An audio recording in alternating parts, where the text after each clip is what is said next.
रावण के 1,00,000 पुत्र थे, 1,25,00,000 रिश्तेदार थे, एक से एक महाबली, बड़ा सेठ साहूकार।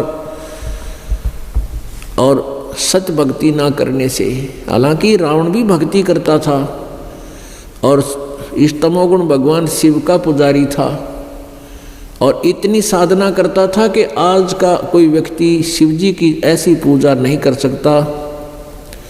उसके उपरांत भी उसको क्या मिला? सर्वविदित है। परमात्मा यही कहना चाहते हैं कि तुम कौन राम का जपते जापम और ताते कटे न ये तीनों तापम। अब रावण ने क्या साधना की थी? खड़ा होकर के एक पैर पे काफी देर तक कैलाश पर्वत पे बहुत समय तक साधना की भगवान शिव को प्रसन्न करने के लिए, और अपना यहाँ से गर्दन भी काट दी 10 बार भगवान शिव ने वापस भी दे दी। लेकिन जिस उद्देश्य के लिए हमें भक्ति करनी चाहिए थी वो ज्ञान रावण को प्राप्त नहीं था। उसने उस झूठे गुरु पर विश्वास किया जिसने वेदों में शिवजी को सर्वोपरि भगवान बता दिया, तमोगुण शिव को। और रावण ने अपने गुरु के वचनों पर विश्वास किया और उसके आधार से दृढ़ साधना की, लेकिन फिर भी दुर्गति को प्राप्त हुआ। तो यहाँ बताना चाहते हैं परमात्मा के रावण के 1,00,000 पुत्र थे, सत साधना ना करने से उस रावण का कोई ज्योति जगाने वाला नहीं रहा, यानी कुल नाश हुआ। 60,000 पुत्र राजा सगड़ के थे, सत साधना ना करने से, कपिल मुनि के श्राप से 60 के 60,000 नष्ट हुए। परमात्मा हमें याद दिलाते हैं कि तुम इस संसार में क्या सुख चाहते हो। तुम पुत्रों का सुख मान लिया, पुत्रियों का मान लिया, ये तो तुम्हारा संस्कार है। एक लेवा एक देवा दूतम, कोई किसी का पिता नहीं पुतम, ऋण संबंध जुड़े एक ठाठा, अंत में सब 12 बाटा। इन सब उदाहरणों को देकर के परमात्मा हमें ये याद दिलाना चाहते हैं, मन तू चल रे सुख के सागर, जहाँ शब्द सिंधु रत्नागर। मन तू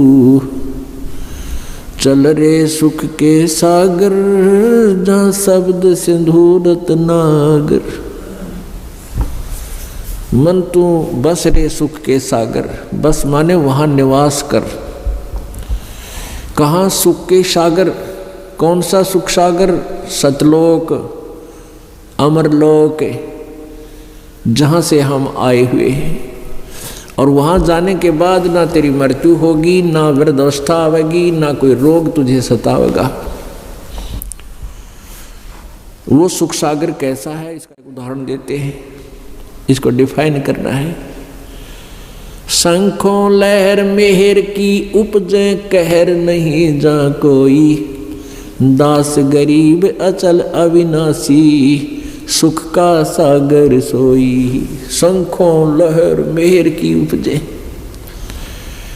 पुणात्मा एक आध बार कभी कभी महीने 20 दिन में अपने आप जब एकांत में बैठे हो, ऐसी अंदर से हिलोर उठती है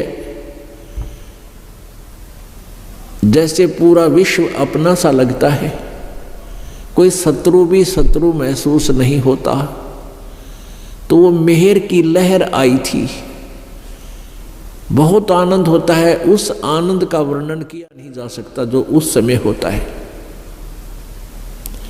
लेकिन वो होती है अक्षणिक, थोड़ी सी देर रहता है, उसके तुरंत बाद वही बातें, वही विचार, वही उठापटक शुरू हो जाती है।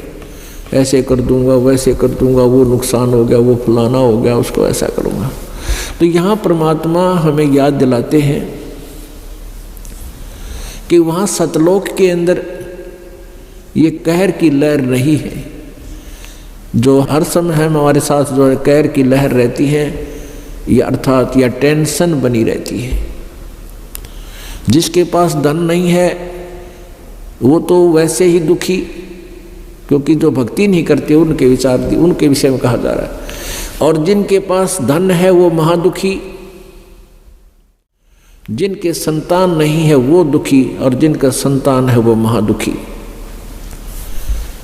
लेकिन हम दुख की डेफिनेशन भूल चुके हैं। अभी आपको बताया था, हम इसी तरह एक दूसरे को देखकर राहत महसूस करके इसी को सुख मान रहे हैं। इस 21 ब्रह्मांड में सुख नाम की चीज नहीं, सपने में भी सुख नहीं है प्राणी को, जागृत में तो होना ही कहा।